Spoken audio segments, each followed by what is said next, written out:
Good evening and welcome back to a house full of stories. I had to take a little break due to certain medical emergencies coming up last week and the week before.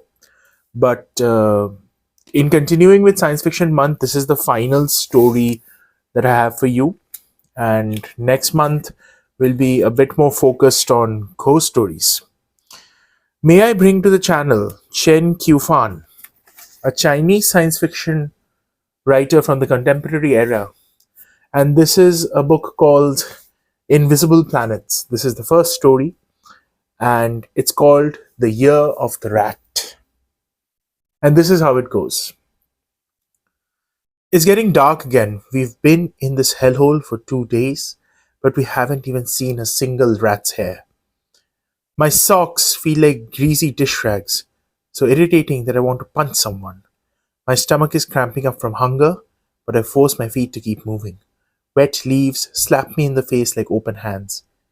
It hurts. I want to return the biology textbook in my backpack to P and tell him this stupid book has 872 pages. I also want to give him back his pair of glasses, even though it's not heavy. Not heavy at all. P is dead. The drill instructor said that the insurance company would pay his parents something. He didn't say how much. P's parents would want something to remember him by, so I had taken the glasses out of his pocket and that goddamn book out of his waterproof backpack. Maybe this way his parents would remember how their son was a good student, unlike the rest of us.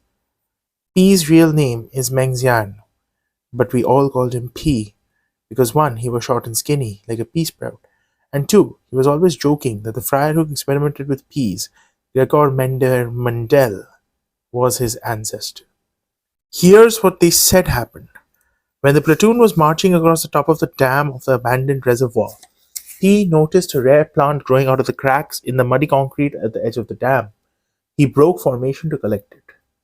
Maybe it was his bad eyesight, or maybe that heavy book threw him off balance.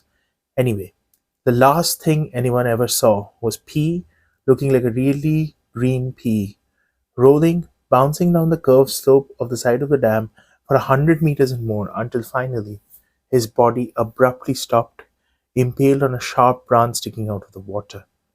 The drill instructor directed us to retrieve the body and wrap it in a body bag.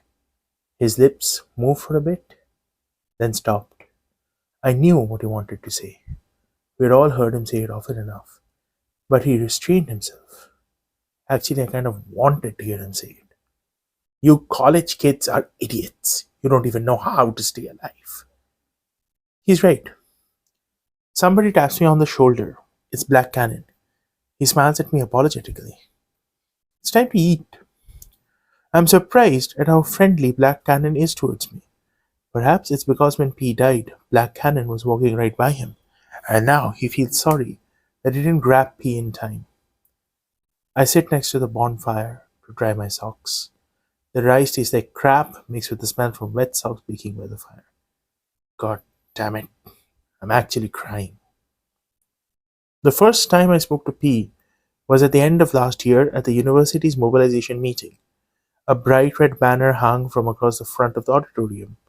It's honorable to love the country and support the army.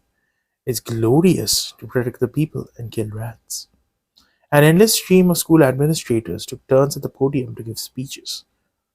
I sat next to P by coincidence. I was an undergraduate majoring in Chinese literature. He was a graduate student in the biology department. We had nothing in common, except neither of us could find jobs after graduation. Our files had to stay with the school while we hung around for another year, or maybe even longer. In my case, I had deliberately failed my classical Chinese exam so I could stay in school. I hated the thought of looking for a job, renting an apartment, getting ready to work at 9 a.m., just so I could look forward to 5 p.m., dealing with office politics, etc., etc. School was much more agreeable. I got to download music and movies for free. The cafeteria was cheap. 10 yuan guaranteed a full stomach. I slept until afternoon every day and then played some basketball. There were also pretty girls all around, of course. I could only look, not touch. To be honest, given the job market right now and my lack of employable skills, staying in school was not really my choice. But I wasn't going to admit that to my parents. As for P, because of the trade war with the Western Alliance, he couldn't get a visa. A biology student who couldn't leave the country had no job prospects domestically, especially since he was clearly the sort who was better at reading books than hustling. I had no interest in joining the rodent control force. As they continued the propaganda on stage, I muttered under my breath, "Why not send the army?" But P turned to me and started to lecture. "Don't you know that the situation on the border is very tense right now? The army's role is to protect the country against hostile foreign nations, not to fight rats." Who talks like that? I decided to troll him a bit. "Why not send the local peasants then? Don't you know that grain supplies are tight right now? The work of the peasantry is to grow food, not to fight rats." "Why not use rat poison? It's cheap and fast." "These are not common rats, but neo-rats. Common poisons are useless." "Then make genetic weapons, the kind that will kill the rats after a few generations." "Don't you know that genetic weapons are incredibly expensive? Their mission is to act like a strategic deterrent against hostile foreign nations, not to fight rats." I sighed. This guy was like one of those telephone voice menus, with only a few phrases that he used all the time. Trolling him wasn't really fun. "So you think the job of college graduates is to fight rats?" I said, smiling at him. P seemed to choke, and his face turned red. For a while, he couldn't say anything in response. Then he turned to cliches like, "The country's fate rests on every man's shoulders." But finally, he did give a good reason. Members of the rodent control force are given food and shelter, with guaranteed jobs to be assigned after discharge. The platoon has returned to the town to be resupplied. In order to discourage desertion, all students in the rodent control force are assigned to units operating from their homes. We can't even understand one another's dialects, so everyone has to curl his tongue to speak modern standard Mandarin. I mail P's books and glasses to his parents. I try to write a heartfelt letter to them, but the words refuse to come.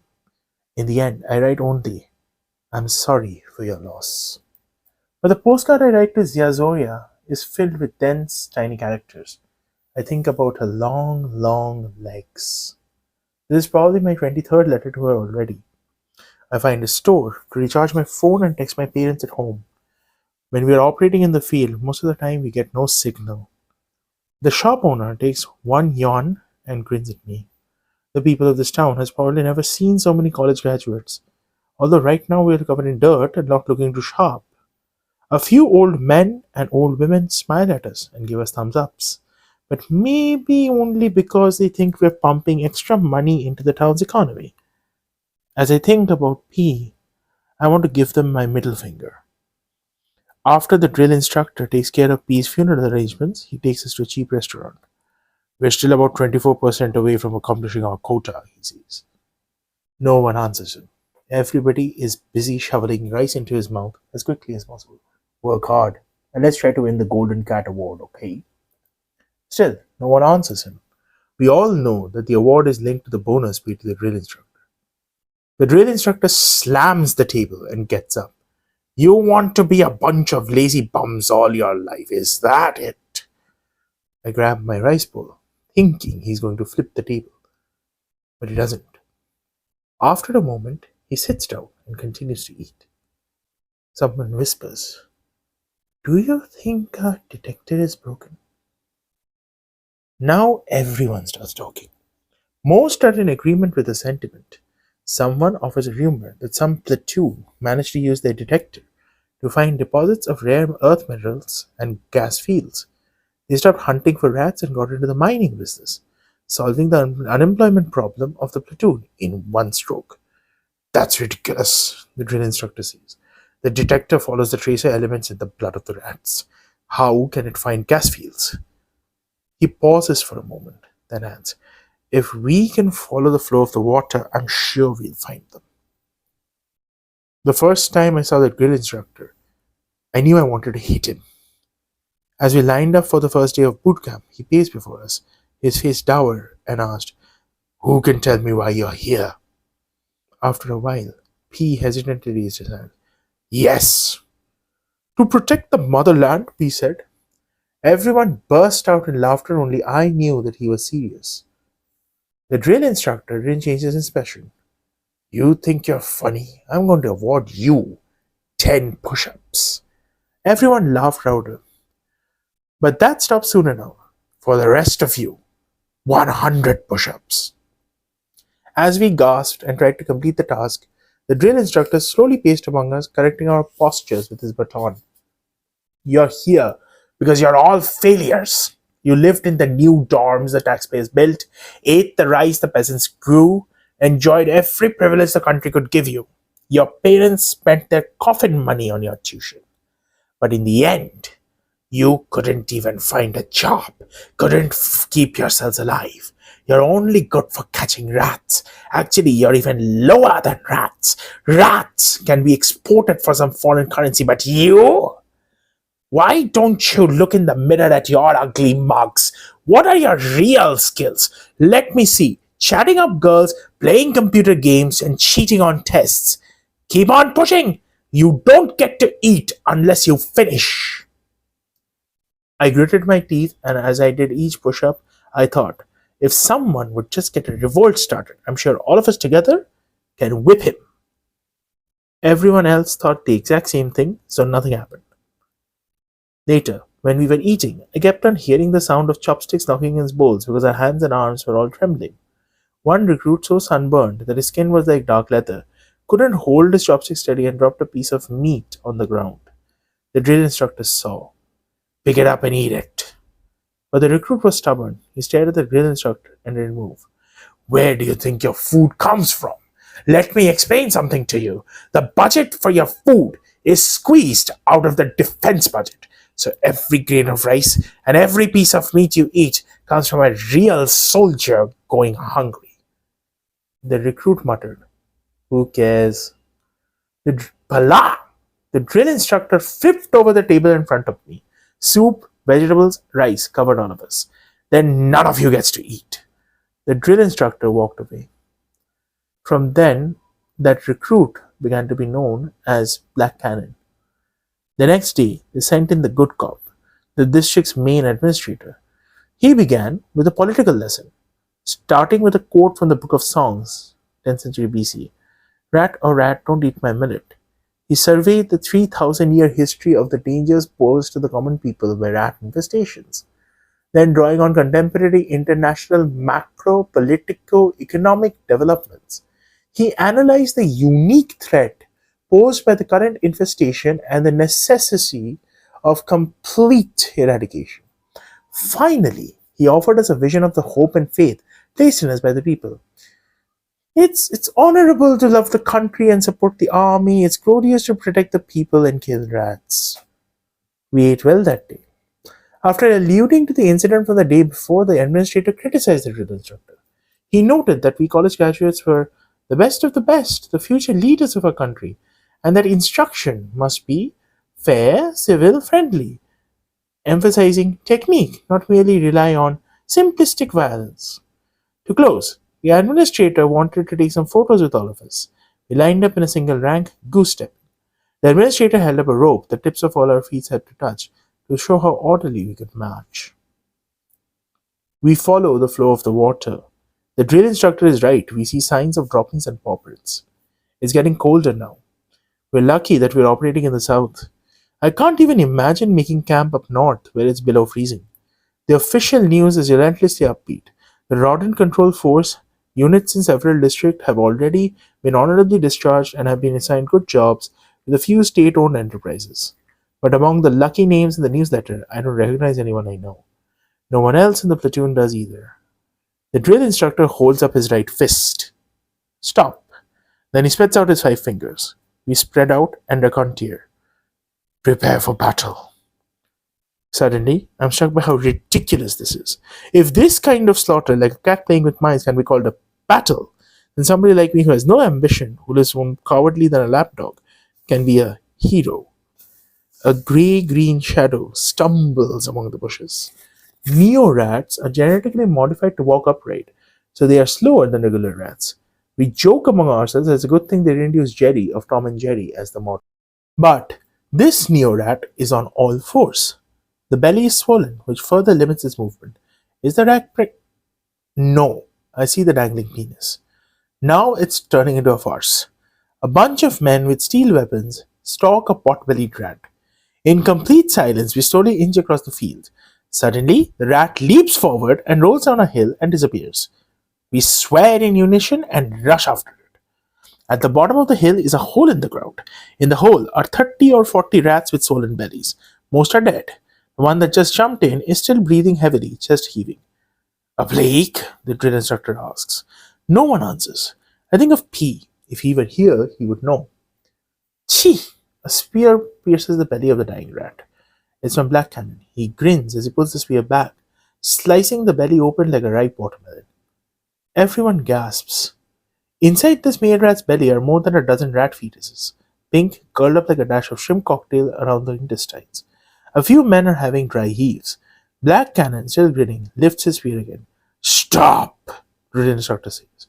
Black Cannon backs off, laughing and twirling his spear. The neo-rats were engineered to limit their reproductive capacity.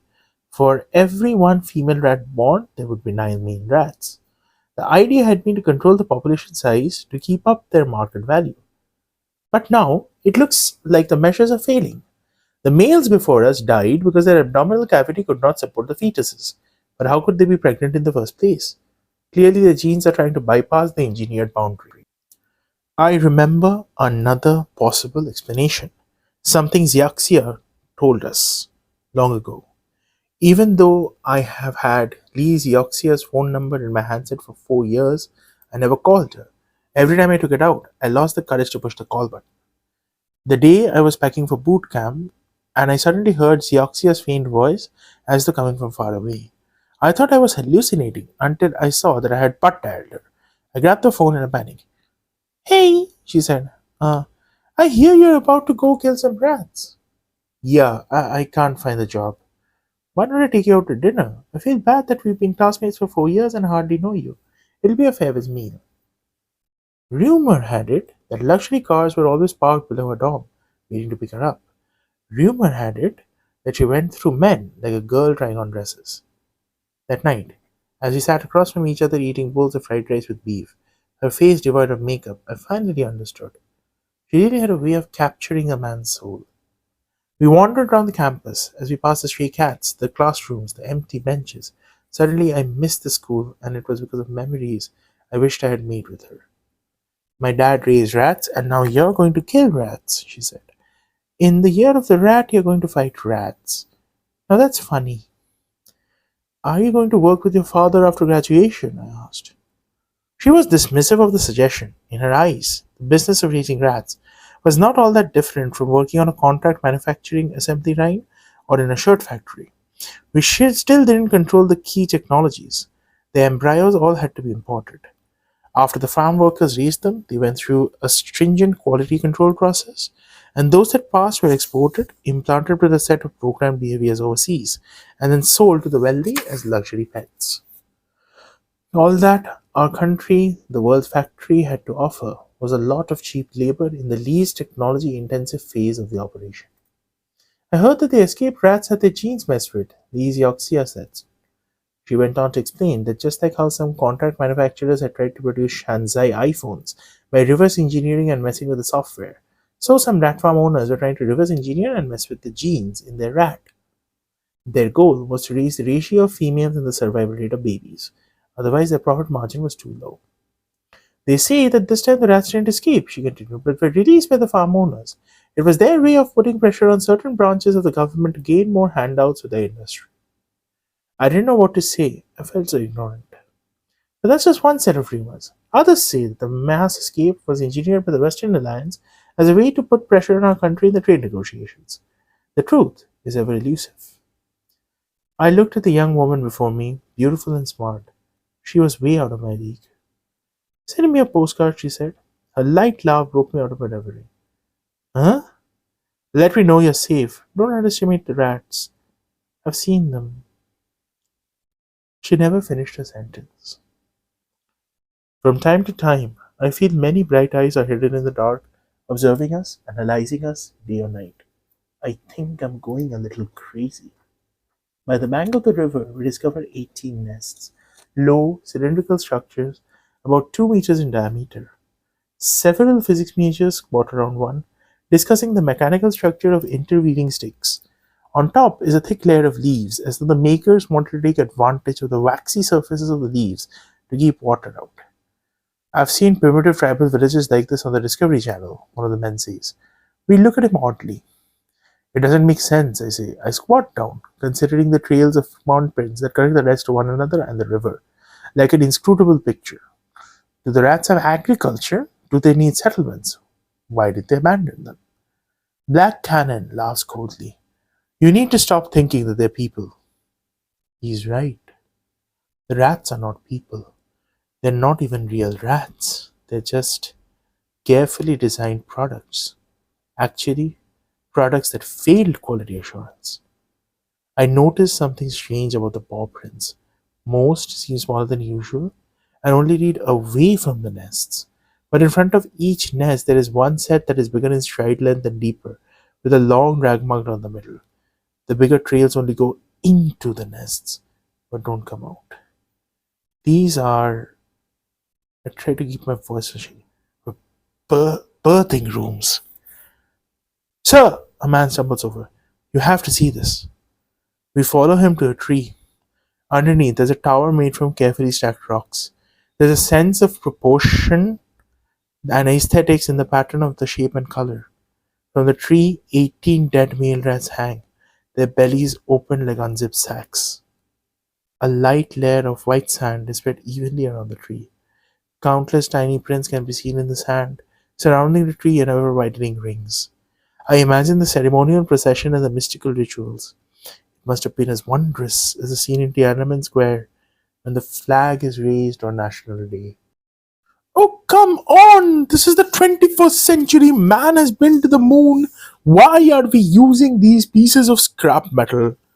P, his head now shaven so that it looks even more like a P, stood up and protested. That's right, I echoed. Isn't the government always talking about modernizing defense? We should have some high tech toys. Others in the barracks joined in. Attention! Complete silence. High tech toys, the drill instructor asked. For the likes of you? You college kids don't even know how to hold a pair of chopsticks straight. If I give you a gun, the first thing you'll do is shoot your own nuts off. Now pack up. We're mustering in 5 minutes for a 20-kilometer march. We were issued the following kit: a collapsible short spear, the head could be disassembled into a dagger, an army knife with a serrated blade, a utility belt, a compass, waterproof matches, rations, and a canteen. The drill instructor had no faith we could handle anything more advanced. As if to prove his point, at the end of the plastic march, 3 of us were injured. One fell and sat on the blade of his knife and became the first to be discharged from our platoon. I don't think he did it on purpose. That would have required too much dexterity. As we neared the end of training period, I saw anxiety in most eyes. He couldn't sleep, tossing and turning every night and making the bed squeak. By then, I had gotten used to life without TV, without the internet, without 7-Eleven. But each time I thought about the idea of impaling a warm flesh and blood body with a carbon fiber spear, my stomach churned. There were exceptions, of course. Whenever one of us passed the training room, we could see Black Cannon's sweaty figure practicing with his spear. He assigned himself extra drills and constantly sharpened his knife with a grindstone. Somebody who knew him from before told us that he was a quiet kid in school, the sort that got bullied by others. Now he seemed like a bloodthirsty butcher. 6 weeks later, we had our first battle, which lasted a total of 6 minutes and 14 seconds. The drill instructor had us surround a small copse. Then he gave the order to charge. Black Cannon went in first, P and I looked at each other, hesitated, and brought up the rear. By the time the 2 of us got to the scene, only a pool of blood and some broken limbs were left. They told me that Black Cannon alone was responsible for 8 kills. He chose to keep one of the corpses. At the meeting afterward, the drill instructor commended Black Cannon and criticized a small number of lazy individuals. Black Cannon skinned his trophy, but he didn't properly cure it. So the skin soon began to rot and smell and became full of maggots. Finally, his bunkmate burned it one day when he was out. Morale is low. It's not clear what's worse, that the rats have figured out how to bypass the artificial limits on the breeding capacity, or that they have demonstrated signs of intelligence, construction of structures, hierarchical society, even religious worship. My paranoia is getting worse. The woods are full of eyes, and the grass is full of whispers. It's night. I give up on trying to sleep and crawl out of the tent. The early winter stars are so clear that I can see all the way to the end of the universe. The sound of a lone insect pierces the silence. My heart clenches with a nameless sorrow. Sha! I turn around at the sound. A rat is standing erect on his hind legs about 5 meters away, like another soldier missing home. I duck for the knife in my boot sheath. The right crouches down too. Our eyes remain locked. The second my hand touches the knife, the rat turns and disappears into the woods. I grab the knife and follow. Normally, I should be able to catch it in about 30 seconds, but tonight I just can't seem to close the distance between us. From time to time, it even turns around to see if I'm keeping up. This infuriates me. The air is full of a sweet, rotting smell. I take a break in a small clearing. I feel dizzy. The trees around me sway and twist, glistening oddly in the starlight. P walks out of the woods. He's wearing his glasses, which ought to be thousands of kilometers away in his parents' possession. His body is whole with a hole in his chest from that tree branch. I turn around and see my parents. My dad is wearing his old suit, and my mom is in a plain dress. They're smiling. They look younger. Their hair's still black. Tears roll down my face. I don't need logic. I don't need sense. The drill instructor finds me before I die of hypothermia. He tells me that I have enough tears and mucus on my face to fill a canteen. P finally said something meaningful. Living is so. He didn't finish his sentence. Tiring, good, stupid. You could fill it however you wanted. That's why I said it was meaningful. Compared to his old way of talking, this new style was forceful, to the point, and left plenty of room for imagination. I admit it. All those literary criticism classes did teach me something. For me, living was so unbelievable. Half a year ago, I never imagined that I would get to bathe only once a week, that I'd be sleeping with ice in the mud, that I'd fight other men my age for a few stale wow tau biscuits, that I'd tremble with excitement at the sight of blood. Human beings are far more adaptable than we imagine. If I hadn't joined the rodent control force, where would I be now? Probably wasting my time on the internet all day, or maybe staying at home with my parents so we could sit around and drive one another nuts, or maybe carousing with a gang of social misfits and wreaking havoc. But today, when the drill instructor gave the order, I was out there, waving my spear like a real hunter, chasing rats with the furs of all different colors. The rats were stumbling on their hind legs, designed more for cuteness than function, and screamed in their desperation. I heard that rats certified for export were given further surgical modifications so they could vocalize better. I imagined those rats screaming in English, "No! Don't!" and then looking down as the spear impaled their bellies. Eventually, the platoon developed an unwritten code. After a battle, every man handed the drill instructor the tails of the rats he had killed so a tally could be made.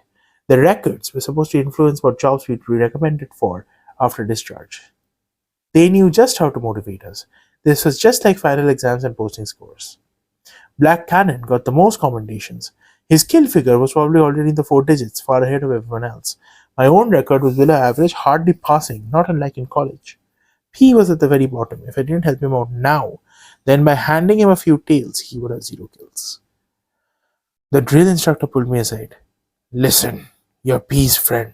Straighten him out." I found P behind a pile of leaves. I made a lot of noise to give him a chance to put away the pictures of his parents and to wipe away the tears and mucus on his face. "Homesick?" He nodded, hiding his swollen eyes from me. I pulled out a photograph from my inner pocket. "I think about home too." He put on his glasses and examined the picture. "Your parents are so young. This was taken years ago." I look at my father's suit and my mother's dress, still new looking. "I guess I'm not much of a son. All these years, all I've done is made them worry. I never even helped them take a new picture." My nose felt itchy. "You know about macaw monkeys?" P asked. It was impossible to follow P's thoughts. His mind was like a wire mesh, and ideas traveled across it by jumping. Scientists develop They discovered missing neurons in their brains too. So, like humans, they can understand how other monkeys feel and think. They have a mirror in their minds for empathy. You understand? I didn't. Empathy? You can always say something that gets right when I need it. So I think you must have an excess of mirror neurons. I punched him lightly. You're calling me a monkey? He didn't laugh. I want to go home. Don't be stupid. The drill instructor would never give permission. It'll look terrible on your file. How will you ever find a job? I just can't do it. He stared at me, speaking slowly. I think the rats didn't do anything wrong. They are just like us, doing the best they can in this world. But our role is to chase them, and their role is to be chased. If we swapped roles, it would make no difference. I couldn't think of anything to say, so I just put my hand on his shoulder. On the way back to camp, I bumped into Black Cannon. He smirked at me. Playing therapist for that sissy? I gave him the finger. Be careful that you don't drown along with him, he called out. I tried to use my mirror neurons to understand what Black Neuron was thinking and feeling. I failed. The drill instructor stares at the map and the detector, looking thoughtful. According to the detector, a large pack of rats is moving towards the edge of our district. At the rate we're marching, we should be able to catch them in 12 hours. If we can kill them all, we should have completed our quota. Yes, we'll be honorably discharged. We'll have jobs. We'll go home for New Year's. But there's a problem. Regulations say that rodent control force units may not cross district borders for kills. The idea to prevent units from over-aggressive competition, stealing kills from one another. The drill instructor turns to Black Cannon. You think we can contain the battle so the whole operation is within our district? Black Cannon nods. I guarantee it. If we end up crossing district lines, the rest of you can prowl at my tails. We laugh. Fine. Let's get ready to leave at 1800 hours. I find a landline public phone at a convenience store. First, I call my mom. When she hears that I might be coming home soon, she's so happy she can't speak. I hang up after a few more sentences because I'm afraid she'll cry. Then I dial another number before I can stop myself. Lee Xiaoxia. She has no idea who I am. Undaunted, I recount our entire history and she remembers. She's now working at a foreign company's Chinese branch, 9 to 5, plenty of money. Next year, she might go overseas to take some classes at company expense. She seems distracted. Have you gotten my postcards? Yeah, sure, she hesitates. But the first few, then I moved. I'm about to be discharged, I say. Ah, good. Good, stay in touch. I refuse to give up. Do you remember how when we parted you told me to be careful of the rats? You said you had seen them. What did you see? A long, awkward silence. I hold my breath till I'm about to faint. I don't remember. Nothing important. I regret the money I wasted on that call. Numbly, I stared at the rolling trigger on the bottom of the static-filled TV screen in the convenience store. The rodent control effort is progressing well. The Western Alliance has agreed to a new round of trade talks considering the escalating tension with our country. Employment opportunities for new college graduates are trending up. Well, even though the rats have now bypassed the limits on their reproductive rates, our quota hasn't been adjusted in response. It makes no sense, but I don't care. It looks like we'll have jobs and the export numbers will go up again. It doesn't seem like what we're doing here matters. It's just like what Xiaxoria said. They say that, others say that. It's just rumors and guesses. Who knows what really happens behind closed doors? No single factor means anything. Everything has to be contextualized. There are too many hidden relationships, too many disguised opportunities for profit, too many competing concerns. This is the most complicated chess game in the world, the great game. But all I can see is my broken heart. For the last few days, P had been going to the bathroom unusually frequently. I followed him in secret. I saw him taking out a small metal can with hole punched in the lid. He carefully opened it to the crack, threw in some crackers, and muttered into the can. I jumped out and held out my hand. It was really cute. Look at the eyes, he said. He tried to appeal to my mirror neurons. This is against regulations. Just let me keep it for a few days, he begged. I let it go. His eyes looked like the baby rats, so bright.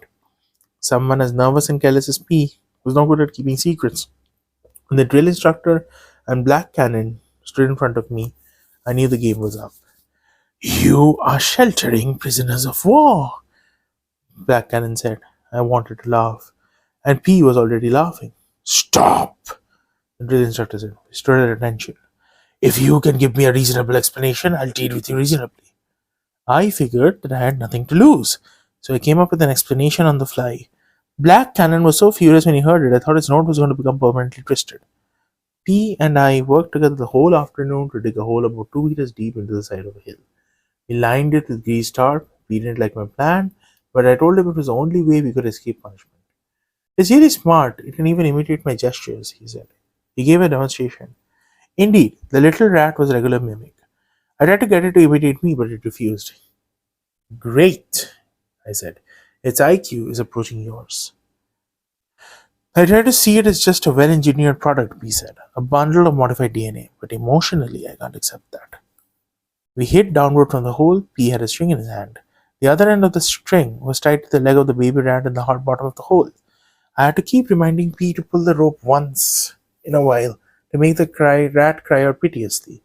His hands shook. He hated doing it, but I made him. Our futures were at stake here. My whole idea was founded on guesses. Who knew how these artificial creatures felt about the bonds of kinship? Did adult rats have any child-rearing instincts? How did their new reproductive arrangement, one female mating with multiple males, each of whom then become pregnant, affect things? One male rat appeared. It sniffed the area near the hole as if trying to identify the smell. Then it fell in. I could hear the sound of its claws scratching against the grease tarp. I laughed. Now we had two rats as bait.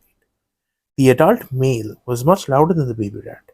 If it really had a high IQ, then it should be issuing warnings to its companions. I was wrong. A second male rat appeared. It came to the side of the trap, seemed to have a conversation with the rats in there, then fell in. Then came the third, fourth, fifth.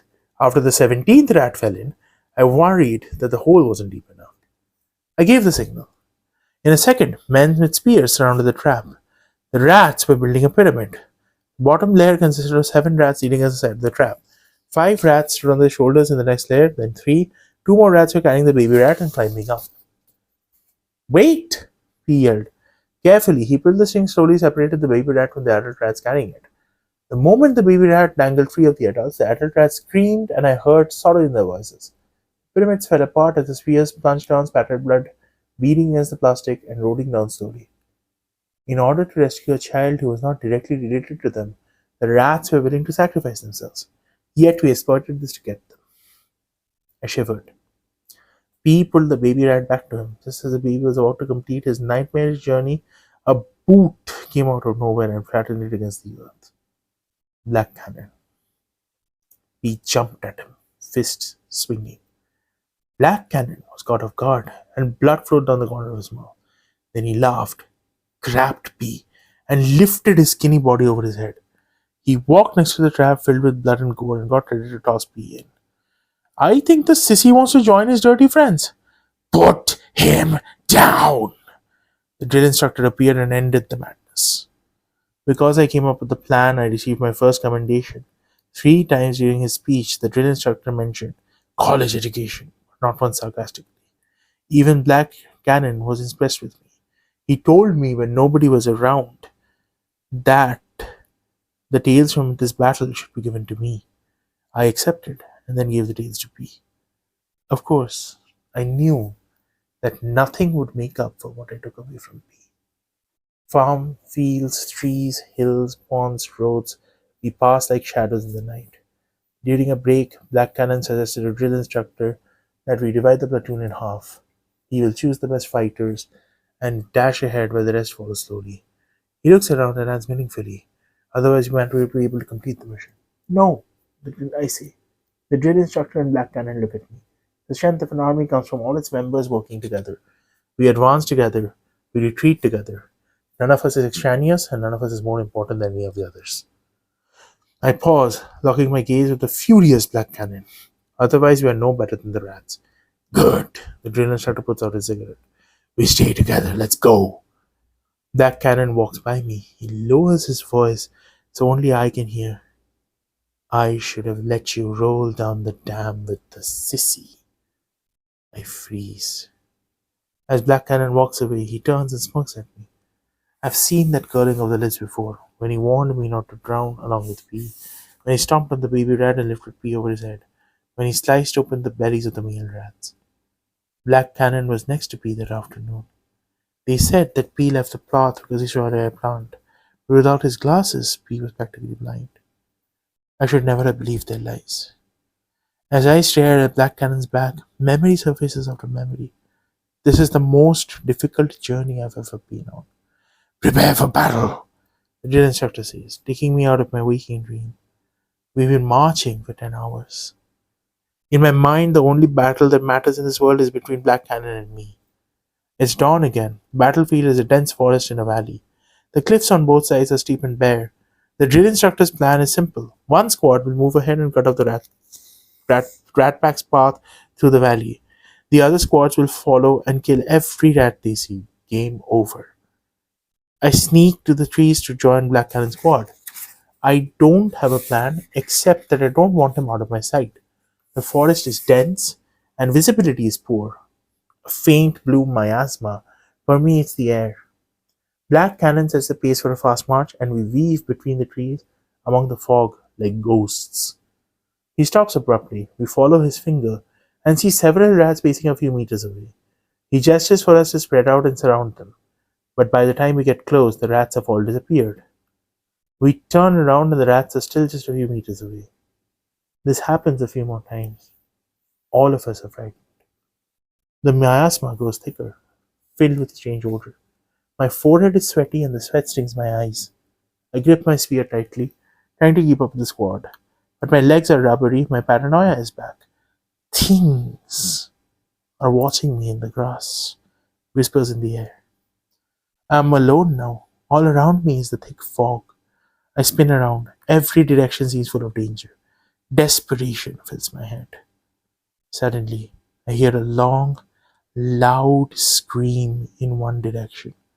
I rush over but see nothing. I feel something large dash behind me, another loud, long scream. Then I hear the sound of metal striking against metal, the sound of flesh being ripped apart, heavy breathing. Then silence. Absolute silence. It's behind me. I can feel its hot gaze. I spin around and it leaps at me through the fog. A neo rat as large as a human, its claws dripping with blood, is on me in a second. My spear pushes its arms against its chest, and we wrestle each other to the ground. Its jaws, full of sharp teeth, snap shut next to my ear, the stench from its mouth making it impossible for me to breathe. I want to kick it off me with my legs, but it has me completely pinned against the ground. I watch helplessly as its bloody claws inch towards my chest. I growl with fury, but it sounds like a desperate loud scream. The cold claw rips through my uniform. I can feel it against my chest, then a brief, searing moment of pain as it rips through my skin and muscles. The claw continues down millimeter by millimeter towards my heart. I look up into its face. It's laughing. The mouth forms a cruel grin, one I'm very familiar with. Bang! The rat shudders. The claws stop. It turns its head around, confused, trying to find the source of the noise. I gather every ounce of strength in my body and shove its claws away, then smash my spear against its skull.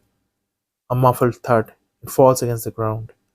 I look up past him and see a bigger, taller rat walking toward me, holding a gun in its hands. I close my eyes. You can all have a real drink tonight, the drill instructor said. He reveals a few cases of beer next to the campfire. What's the occasion? P asks him happily. He grabs a chicken foot out of the big bowl and gnaws on it. I think it's somebody's birthday today. P was still for a second, then he smiled and kept on gnawing his chicken foot. In the firelight, I thought I saw tears in his eyes. The drill instructor was in a good mood. Hey, P, he said, handing P another beer. You're a Sagittarius, so you ought to be good at shooting. But why is your aim at rats so awful? You must be doing a lot of other kinds of shooting, am I right? We laughed until our stomachs cramped up. This was the side of the drill instructor we never knew. The birthday boy ate his birthday noodles and made his wish. What did you wish for? The drill instructor asked. For all of us to be discharged as quickly as possible so that we can all go home, get good jobs, spend time with the parents. Everyone went quiet, thinking that the drill instructor was going to get mad. But he clapped, laughed, and said, "Good! Your parents didn't waste their money on you." Now everyone started talking at once. Some said they wanted to make a lot of money and buy a big house. Some said they wanted to sleep with a pretty girl from every continent. One said he wanted to be the president. "If you're going to be the president, then I'll have to be the commander in chief of the Milky Way," someone else said. I saw the grid instructor's expression was a bit odd. "What do you wish for, sir?" We all got quiet. The drill instructor poked at the fire with a stick. "My home village is poor. All of us born there are stupid, not much good at schooling, not like you. As a young man, I didn't want to work in the fields or go to the cities and be a laborer. It seemed so futile. But then someone said, 'Go, join the army. At least you'll be protecting the country. If you do well, maybe you'll become a hero, and then you can return home and bring honor to your ancestors.' I'd always liked war movies and thought it'll be exciting to wear a uniform. So I signed up. Poor kids like me knew nothing except how to work hard. Every day I trained the longest and practiced the most. If there was a dangerous task, I volunteered. If something dirty needed to be done, I did it. What did I do all that for? I just wanted an opportunity to be a hero on the battlefield. It was the only chance to do something with my life, you know? Even if I died, it would be worth it." The drill instructor paused, sighed.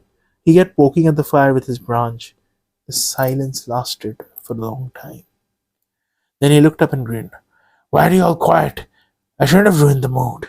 He threw away his branch. "Sorry. I'll sing a song to apologize. It's an old song. When I first heard it, you weren't even born yet."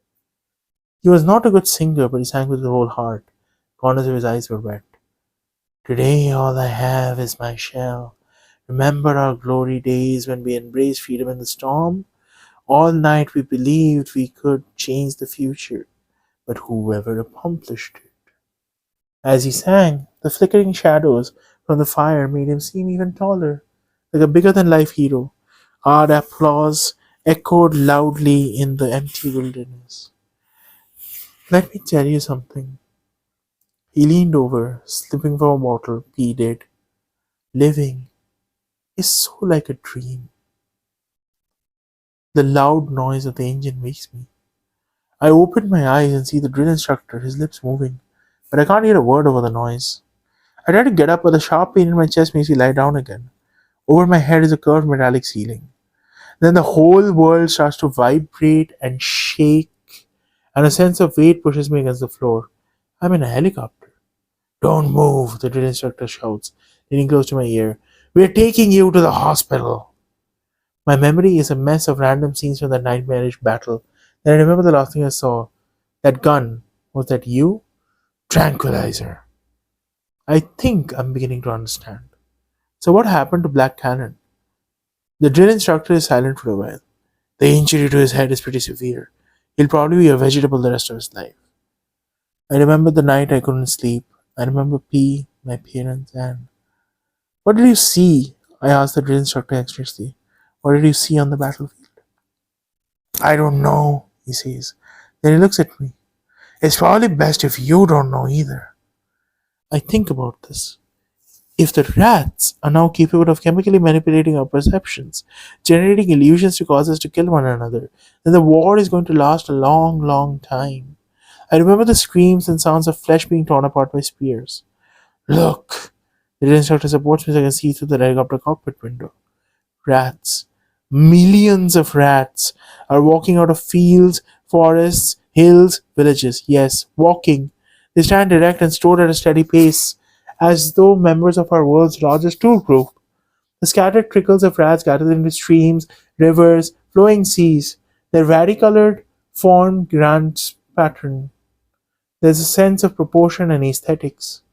The ocean of rats undulates over the weathered Sere-winter landscape, and the identical, boring human buildings, like a new life force in the universe, gently flowing. "We lost." "No, we won," the drill instructor says. "You'll see soon."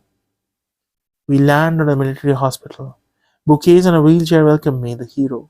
A pretty nurse pushes me inside. They triage me quickly and give me a bath. It takes a long time before the water flows clear. Then it's time to feed me. I eat so quickly that I throw it all up again. The nurse gently pats my back, her gaze full of empathy. The cafeteria is turned on the news. Our country has reached preliminary agreement with the Western Alliance considering the trade dispute. All parties have described it as a win-win. On TV, they're showing the mass migration of rats I saw earlier from the helicopter. After 13 months of continuous heroic struggle by the entire nation, we have finally achieved complete success in eradicating the rodent threat. The camera shifts the scene by the ocean. A gigantic, multicolored carpet is moving slowly from the land into the ocean. As it touches the ocean, it breaks into millions of particles, dissolving in the water. As the camera zooms in, the neo rats appear like soldiers in a killing frenzy. Crazed, each attacks everything and anything around it. There's no more sides, no more organization, no more hint of strategy or tactics. Every Neodat is fighting only for itself, tearing apart the bodies of its own kind, cruelly biting, chewing others' heads. It's as if by some genetic switch has been flipped by an invisible hand, and their confident climb towards civilization has been turned in a moment into the rawest, most primitive instinct. They collide against one another, strike one another, so that the whole carpet of bodies squirms, tumbles into a river of blood that flows into the sea. See, I told you, the drill instructor says. But the victory has nothing to do with us. This had been planned from the start. Whoever had engineered the escape of the Neorats had also hired the instructions for getting rid of them when the purpose had been accomplished. Lee's Yoxia was right. He was right. The drill instructor was also right. We are just like the rats. All of us only pawns, stones, worthless counters in the great game.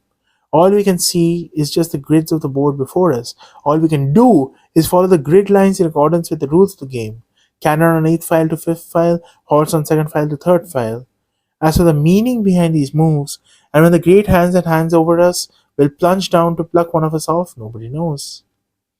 But when the two players in the game, the two sides, have concluded their business, all sacrifices become justified, whether it is the Neorats or us. I think again of Black Cannon in the woods and shudder. Don't mention what you saw, the drill instructor says. I know he means the religion of the rights. Black Cannon's grin. Peace, death. These things are not part of the official story. They are meant to be forgotten. I asked the nurse, when migrating rats pass this city, in about half an hour, you should be able to see them from the parks in front of the hospital. I ask her to take me there. I want to say goodbye to my foes who never existed. And that was The Year of the Rat by Chen Qiufan. It was a thought provoking story.